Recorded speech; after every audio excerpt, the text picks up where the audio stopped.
Hello, Coachella Valley, and welcome to Marketing and Media in May. I'm your host, Katie Stice with the Rancho Mirage Chamber of Commerce, and we started this series because we did a survey to our members and local businesses to find out a little bit more about how we can help them through this time of recovery and, of course, this comeback. And one of the top things that we learned is businesses wanted to know more about marketing, media, reach, exposure, advertising, networking, you name it. And so we put together each Monday in May, a few different speakers each Monday at 3 o'clock. Feel free to join in. It's also recorded on YouTube, many social media channels, but we're just looking to help businesses. And so I'd love to welcome in our first guest. Let me just bring him on to our screen here. Hey, David, how are you today? I'm great, Katie. Thanks for having me. I didn't do my hair properly, but you're just fine now. David, you are General Sales Manager, National Sales Manager for Alpha Media. And how long have you been with the company? 6 years now. Excellent. Very good. Well, one of the top things that businesses had asked us about recently was about the reach of radio and exactly what radio can do for them, can do for their business. So I'd love for you to start your presentation and start to share away because you're the expert here. So we're ready to learn from you. Okay, great. Thanks, Katie. Good afternoon, everybody. I want to start out. The title of the presentation is Radio Continuing to Thrive in an Ever Fragmented Media World. I'm going to touch on some strong points of radio. And let me say this before we dive into it is I've worked in several different mediums, advertising mediums in my career, radio and television. And whichever route you decide to go, they all work if they're properly used. And there's ways to buy radio and ways to buy television and invest your hard-earned dollars into it to increase your business. But they all work. So this is just going to give you some radio facts. I'm not trying to sell you on radio. It sells itself in my mind. So a little bit about me as we move forward. I started my media career in 1994. I can't believe it's been almost 30 years ago. But I started out here in Palm Desert with Easy 103 over on Parkview, which is now the college KCOD station. And I moved back to Buffalo for a short time, my hometown. And then came back to the desert to work for Morris, and then I worked for Jim and Jackie Lee Houston at the CBS affiliate there, and then moved to Honolulu, had an opportunity to go to the islands and work for Raycom, and then up Northern California overseeing 2 media markets, and then back down here for Alpha Media. But that's enough about me. Spent my career in both radio and television. Here's some facts. I hear it all the time. My sales reps hear it. Since I've been back in radio the last 6 years, nobody listens to the radio anymore. There's Spotify, there's this, there's that, there's Sirius XM. The fact of the matter is people spend more time with radio than they do with any other medium. And this is research is done by the Media Audit. They're a company like Nielsen Research that researches people's consumption of media and their media habits. The reason people still listen to a lot of radio is because every automobile has one. And during the hours of 6 to 7 and during the daytime is radio's prime time. People aren't in front of a television. They're in their automobiles. They're out and about. They're in their offices. And that's why radio still, from a local basis, still shines. You have local air personalities for the most part that are engaged with their audiences and with their community. People trust them and they go to them for information. So these are just these are facts about what people are consuming. Now, different markets will have a little bit, the numbers will move, but this is based on a national basis. And anybody, please jump in here if you have a question or anything about any of the information I'm going over. That'd be much appreciated. Katie mentioned initially in her introduction people want to know about the reach of radio and the affordability. So here's something on reach. This is an important date in radio. In 1996, the Telecommunications Act was passed, And it really was the first major legislation in over 62 years. And I believe it was 1934 the FCC was established, and this was a major implications for television and radio. But we're talking about radio today. What it did is, from a national standpoint, it eliminated the ceiling on the number of radio stations a company or a person could own, and it raised the number of radio stations in the largest markets from 4 to 8. So there used to be caps, and there was no caps, and you started seeing consolidation here in the desert around 98 when Morris came in and bought up a bunch of stations and created the first big cluster here of 6 stations, and then I ended up working for them. And that brings us to reach. Before, you would have to go to different stations and kind of string them together, and that was very arduous, very dinosaur moving process. If you're somebody that owns a restaurant or automobile dealership or furniture store, you've got to meet with multiple people, listen to multiple things, and it was a very difficult process. So owning multiple radio stations, you're typically only going to deal with one person, and it makes it a lot easier for the consumer to be able to get that mass reach because you can string those stations together. We become user friendly.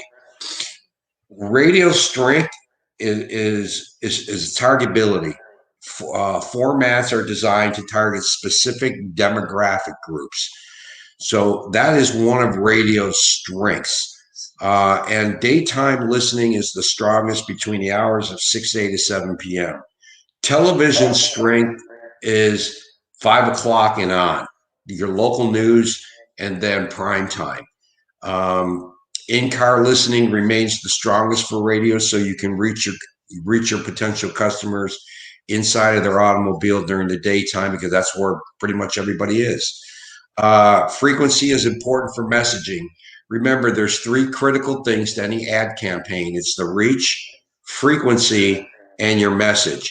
You need to have all 3 of those elements hitting on all cylinders to ensure your campaign's opportunity for success. So frequency in television is different than frequency in radio, where on a radio format, you're basically, let's look at our news talk station that we have. That basically targets a person between the age of 45 and 70.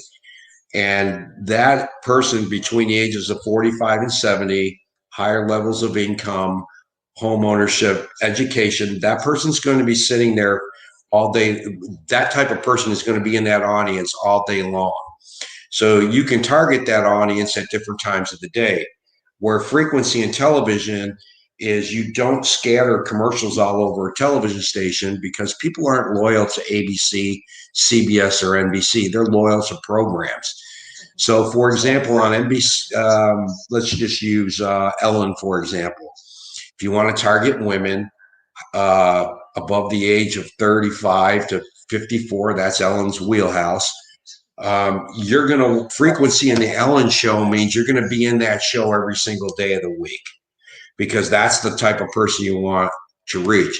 Because the show preceding Ellen or coming out of Ellen isn't necessarily that demographic that you're looking for. So those are the 2 big differences. The other strength of radio is its listener loyalty. The air personalities typically are on any given station for long periods of time, years. They identify with the audience that they're speaking to. They have that one-on-one relationship. So these are some of the strengths of radio. And now it has the ability to have reach, because you can put all these stations together. So therefore you ask, well, that would cost a lot of money. Not necessarily. I can't tell you, that's a subjective term, is cost, right? What I think is expensive or what I think is least expensive, somebody may have an entirely different opinion to that. But when you're looking at investing anything into media, whether it's radio, television, social media, et cetera, you got to look at your ROI, your return on your investment, and you've got to look at everything with a long lens. I can tell you many stories of local clients here, from Walter Clark to Renova Energy, that they didn't start out with thousands and thousands of dollars each month. They started out, they stuck to a plan, and they progressed through. And Renova's been here for 15 years now, and he's a great, he's a big media spender. Same thing with Walter Clark when he first came into the marketplace. He didn't spend a lot of money initially, but now Walter spends significant resources in positioning his PI law firm as the one that comes to the top of the mind. So look at it from a long lens, and then trust in your media partners to help guide you, and ones that will bring you along the way. So with radio, here's an example of the reach it can provide for you. This is our group. We have 8 stations.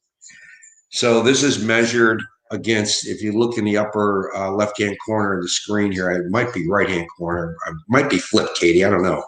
But it says demo, and I measured it for two reasons: persons 18 plus and persons 25 to 54. You're looking, if you put 20, this is a 4-week example, and if you ran 20 commercials on each station Monday through Friday, 6 a.m. to 7 p.m., you're going to reach 304,000 people in the marketplace 18 plus, but you're going to reach them 4.5 times, and that's critical. That message frequency you want to see. Too less is a waste of money. Too much is, there's the point of diminishing returns. So this here, we strive to hit about a 4.2 to 4.7 frequency in any campaigns that we do for our clients. So this is right in the wheelhouse. It's 4.5 frequency. That means you're providing enough message frequency to influence consumer behavior. And that's all advertising is. You're influencing people's consumer behavior. At any given time, a certain percentage of any population in any given marketplace is going to be in the market for your goods or services, whether they're buying an automobile, shopping for furniture, deciding where to go to, what restaurant to dine at. So you want enough message frequency to influence that consumer behavior. And then you look at persons 25 to 54, you're reaching 165,600 of those people over a month's time with a 4.2 frequency. So that's it. Radio can provide the reach that's necessary. Cost, it's like I said, it's all relative. Please call me if you'd like your business or our representative, Dana Bumpanacero, her married name now. That's a mouthful. It is a mouthful. Yeah, Dana Smith. It's a lot easier. She's a great account executive, and she'll guide you through what you need to know. But please don't hesitate to call me. I'd be more than happy to sit down with you and go over your different objectives, challenges, wants, and needs. And I'll close with this. I can have 10 furniture store clients. Each furniture store is going to have different objectives, goals, dreams as the one sitting next to them, and all 10 will be different. So there's no cookie cutter plan for anybody. We tailor make our marketing plans by listening to you, the client, what it is that your hopes, dreams, and desires, and your vision of your business looks, and then we partner with you and travel down that path. So I'm just going to add, these numbers are incredible. That reach is amazing. And exactly what you said, I've personally worked with Dana for years throughout the chamber. And she's great about helping us find our target audience each time. And I do think that's what a big piece of what makes radio very special. Whether I was planning the Palm Desert Golf Cart Parade many years ago, or more recently, a home expo, different audiences, they really help guide you. And I think the other component that's really nice is, you guys are very, you can adjust according to different size budgets. And I think that's really helped us out a lot. Chambers of commerce, we're nonprofit organizations. And so while we don't do, radio constantly through the year, we do them at points throughout the year, depending on what events we might have, what promotions, what specials.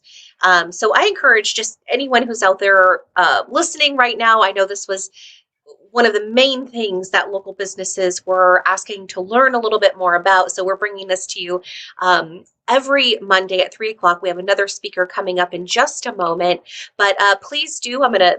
David's information is right here on the screen. Please reach out, learn a little bit more, start to understand a little bit more about what radio can do for you and your business, and let them help you increase your messaging awareness and sales. David, thank you so much for joining us today.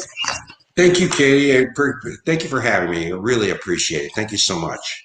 Absolutely. Promise to come back again, and be well, Yes. my friend. We'll definitely be in touch soon, okay? Yes. Thank you. Thanks.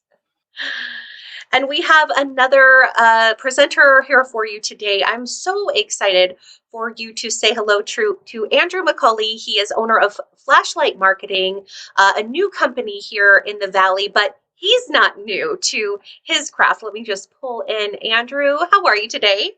Hey, Katie. I'm great. Thanks for having me.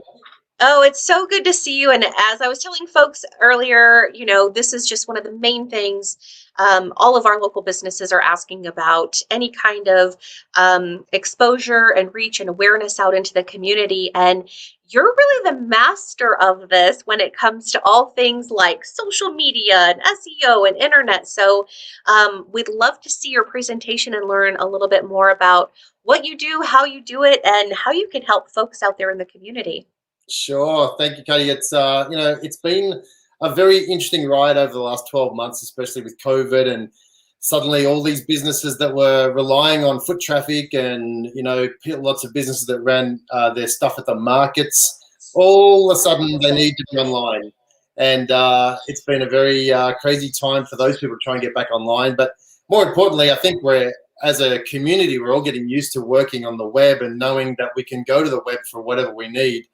And if you've got a business, you really want to be out there because that's where people are looking for you, right? That's where they're jumping in the first place and trying to find out what their needs are and who can supply those needs or who can help them with those needs. So I'm going to share my screen. Hopefully the technology works like it should today. We know how that goes. This is the best part about our live videos for sure. But I see it here. Let me add you into the stream. I'm going to start this little slideshow. You tell me if you can see this because I can't see you. So I'm hoping you can see my screen there. That's absolutely perfect. And this is one of the hot topics that it feels a little bit foreign to a lot of businesses. So super excited for you to take us through it.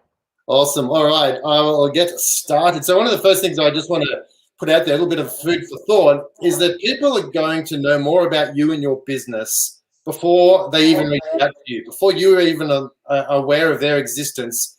There's a fair chance that they've done some homework, they've done some research, they've looked for their answers along the internet somewhere. Somehow somebody has given them that answer. And ideally, it should be you and your business. Because if you can supply the answer to their problem, then they don't need to look any further, and there's a fair chance you'll get that business. So I want you to think about this when I talk about the rest of this presentation, is that people are looking for answers for what you do. Now, of course, we're going to talk about websites. I know we were talking about radio previously.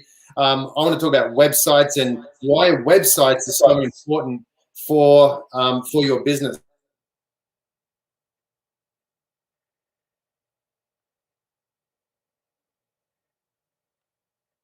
That they can find you. The first one, obviously, social media, been around for a long time now. They might find you coming through Facebook. You might do LinkedIn posts. You might be out there on Instagram, Twitter. You might even be on TikTok or Snapchat or some of those other businesses as well. But ultimately, they're going to see what they're looking for. They find what they're looking for in one of those posts. They may find it on social media. They may even find it on search engines, which is a fair chance of doing that. Google is the biggest search engine, of course. We've got Bing, we've got Yahoo, we've got DuckDuckGo. There's a multitude of other search engines out there. But ultimately, we really only hear about Google maybe Bing, maybe Yahoo, but I think Google has about 90-something% of the search engine market. So search engines are a big place where people are going to find you. The other one down there is review sites. They're growing in stature. I think there was a stat recently that I'd like to remember, but I can't tell you what it is exactly. But review sites are contributing a lot to people's businesses because this is the word of mouth. The local trading post, if you like, people used to speak to each other in the community. Now they're looking at review sites to see if that business is worth doing business with.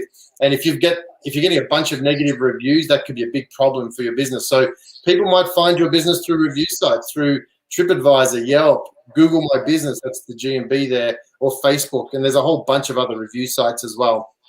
And of course, your website, the content from your website. And this is what I want to focus on in the next 5 or 10 minutes, is just talking about the content that you put on your website, because the content you put on your website can really help you get traffic to your business as well. So let me just go through can you still see my screen okay?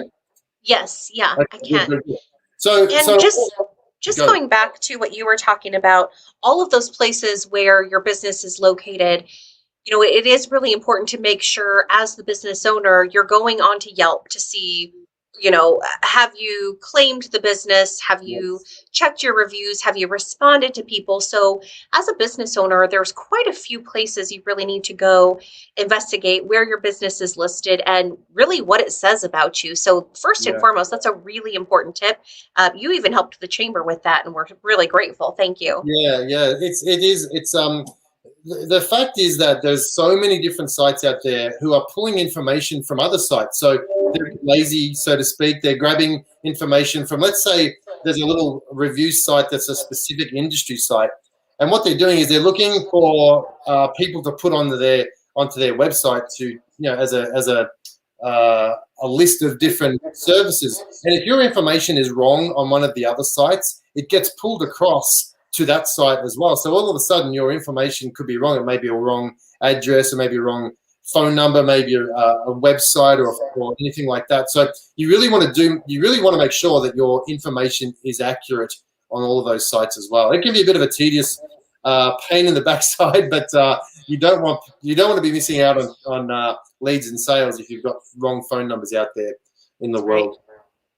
So just going back to this, all of that stuff we just spoke about, social media, search engines, review sites, all of that ultimately leads back to your website. Your website is the showcase of who you are. It's your fingerprint. It's the first impression that a lot of people have of actually what you do and how you do it.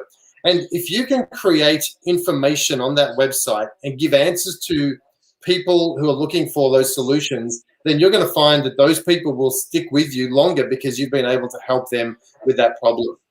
So when we talk about creating content, what do we really mean? So if we look at creating engaging and valuable content, one of the things I like to do when people haven't been doing this before, because if you look at a website, a lot of businesses, and I'm going to say 90% of the businesses that I work with have a brochure site. Like it's a site that is has the same content on it today as it did last year. And it probably will have the same content on it next year as well, because they're not adding to that information. So what we need to be doing is adding new content to the site on a regular basis. And the reason we add regular content or new content is because we want to keep it fresh and unique. And I'll talk about that just in a moment. But when I start working with clients, I usually ask them, what are the most frequently asked questions that you get in your day-to-day business? Not necessarily on your website, but in your day-to-day business dealing with people, because that can give a clue to something or content that you can create for your business. So let's say, for instance, you've got a list of the 10 most frequently asked questions that people ask you or your staff about your business. You can use that as content for the website, because if people are asking that when they're already clients, there's probably a handful of more people asking the same question, yet they're not clients. They're looking for the answer to that question. And if you can supply that answer, then you're going to find that those people may become clients of yours down the track. Does that make sense? Yes, very much so. In fact, whenever someone asks me about maybe how to start a blog, I usually start with that too and say, what are the top 10 to 15 questions that the majority of people ask you, and get started answering those first. But I couldn't agree more that it's definitely information that should be on the website as well. And you mentioned something else that's really important, and that is the information that's on your website today should not be the same information that was on your website a year ago. And if it is, then it's time to go in and start making some changes. So that's a huge, huge tip for everybody who's out there listening. So here's so people ask questions. You know, you're getting people asking you questions. So let's say, for instance, a plumber might have, people might be asking you, how do I unblock my sink, right? Or you might get a lawyer saying, you know, when will my divorce papers come through? Or, you know, an accountant might be saying, why does my stimulus check take so long to come through? They're all things that people are asking. Have a listen to what your clients are asking. Use that as the basis for your content. Now, just touching back on what you said, I like to call that content FUR content, fresh, unique, and relevant content. Google loves to see this type of content. The reason they love that is because fresh content means that your website looks like it's actually got a life. There's new stuff coming on it all the time. It's got to be unique. You can't copy and paste anybody else's content. Google know, even though there's billions and billions of web pages out there, Google know through their little spiders in their search engines whether you've actually copied that content before or not. So you need to have it unique. And then also it has to be relevant to the rest of your website. Now, usually that's not a problem for most people.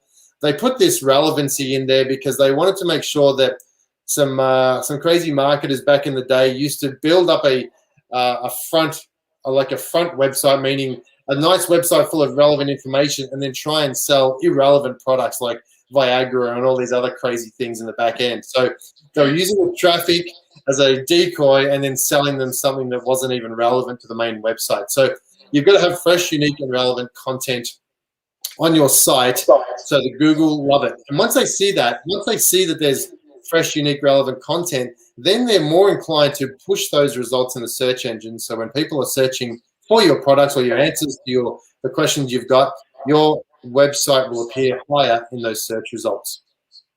So what does this look like as far as results go?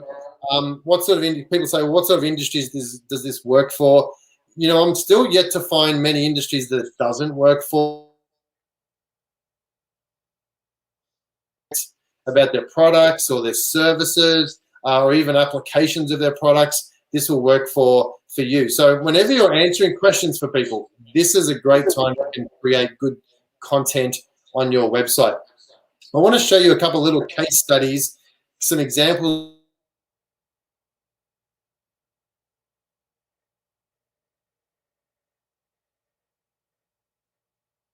You can see, and I'm not going to smother you with numbers, but you can see this graph trending in the right way.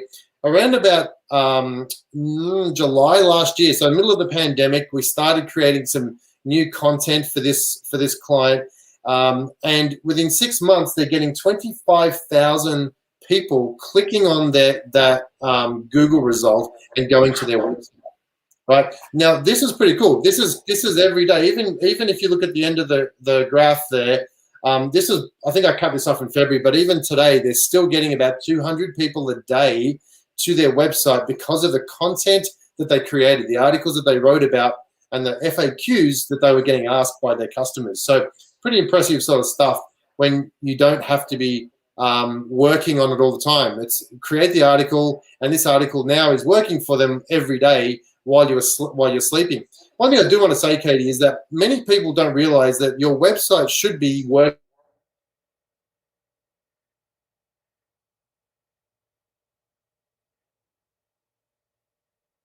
at work. You don't want to have a website that you've paid a lot of money for. It may look really nice, but if nobody visits there, then there's no point in having a nice looking website. This second one down the give you an example. This is golf carts. These guys sell golf carts now in the valley here. Of course, there's lots of golf carts and places to drive golf carts. but you can see the trending graph there. They're getting they've had 13,000 visitors to their website in the last 6 months. And this is for golf carts, right? This is pretty crazy. You wouldn't think that golf carts would be as popular as plumbing, but you can see they're well on their way to catching the plumbing as well. So lots of good stuff there. Then one more I want to share with you. This is an article that I wrote for my own website back in 2018. That little graph up the top, you can see it ran along for a little while, then started to peak up in about 2020. This particular article has got me 13,000 visitors since 2018, which is pretty cool. But this next bit, this blows me away. This week's visitors, this is a screenshot from this morning. I grabbed the screenshot. This week, in the last 7 days, this article has brought me 152 people to my website for something that I did nearly 3.5 years ago. And in that blue circle there, you can see average time on page. People are spending, those 152 people this week spend an average of 11 minutes, 11.5 minutes on my page reading the article that I wrote. And they were looking at it, they were consuming it. Google loves this. This is a great signal for Google. They're looking at it going, wow, this must be a good article because people are spending so much time consuming it, reading it, looking at it. We're going to put this at the top of the results as well. And it only gets better every time because Google love to see traffic that hangs around on a website. Their business is all about search. If they're delivering search results where people go to a website and they bounce off real quick within a few seconds, that's not a good look for Google. They're looking for people that websites that have good time on site as well. And of course, how much does this cost me every month? Absolutely nothing. That's my favorite price. It doesn't cost you anything. Once you write that article, it's going to go to work for you forever. So there you go. I've got a couple of action plans, and then we can open up to questions if there's any questions there. But if you're following along, here's a couple of action plans that you can do to get started. First, go and collect the 10 most common frequently asked questions you've got. If you don't know them, ask your staff. If you don't have staff because you're a small business, go and ask some of your clients. Say, what are some of the questions you got about my business? Use those as a basis to get started. You want to write about 500 words, more if you can, but if you can do 500 words, that's a good start. Google want to see a bit of content in there, not just a very light paragraph. It's got to be a little bit beefy, so if you can do 500 words, that'd be great. Create some fun images in Canva. I know, Katie, you use Canva a lot. We love Canva. Canva is a very, very good graphics tool. It's very, very affordable for everybody. I think there's a free version as well, actually. So that's super affordable. Publish it to your website. If you can't do that yourself, get your web person to do that. It shouldn't be too complex. And if you don't like writing, like I don't like writing, I'm not a big fan of writing, but I know it's super important, then get a writer. Hire somebody. You can hire writers from a place called Upwork.com. You can get them relatively cheap. It's all relevance or subjective. Make sure you check out who they are and they've got some good work in the first place. You can get somebody to help you write that content as well. Katie, there's my details. If you want to know any more, I'd love to be able to help them out. But there you go. If you've got any questions, I'd love to be able to answer those.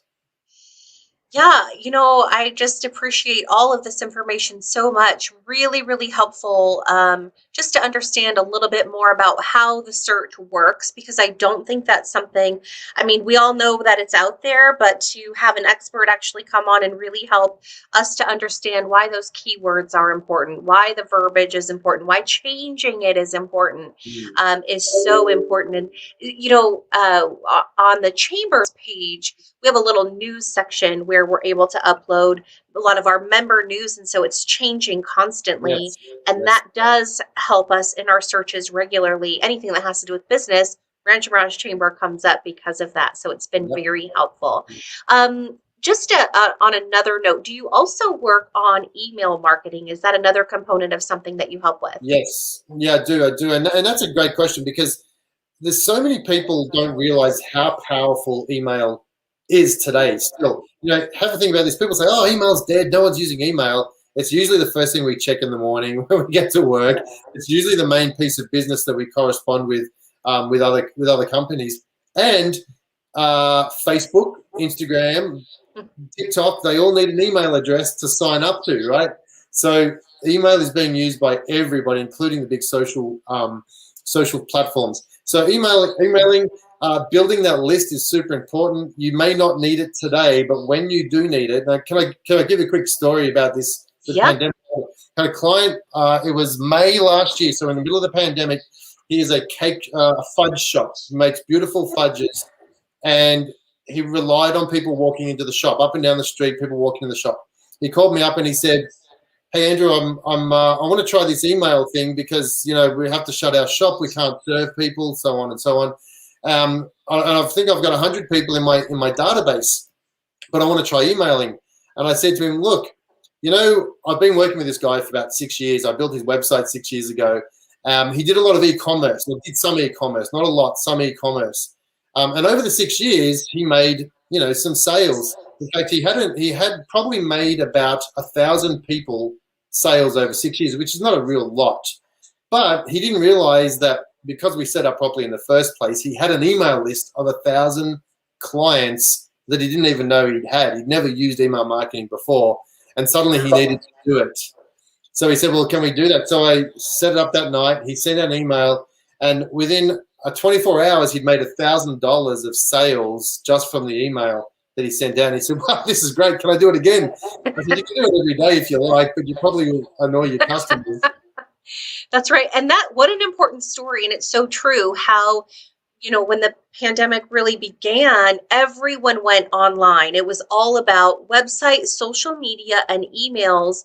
And again, using the chamber as an example, our readership rate for our email blasts, which we usually send about once a week, and it was all a lot of, latest news, things like that. Mhm. We jumped up to like 40% open rate, which is really high, and the click rate also very high. And so it's really put us in a different place in the community as a whole. So I just encourage anyone who's out there watching. We brought you this series every Monday at 3:00. We'll usually have between 2 and 3 speakers. If you've not contacted Andrew yet, please do, because people have changed the way that they do business, search for different services, products, wares, whatever it might be. And so you might need to add this into your strategy if it's not yet. It's not business as usual. It's not doing business the same as we did before. For a lot of us, this is just an additional piece that we've added on to help round out our businesses. So how would someone reach you? What is your phone number? My phone number is 310-463-2.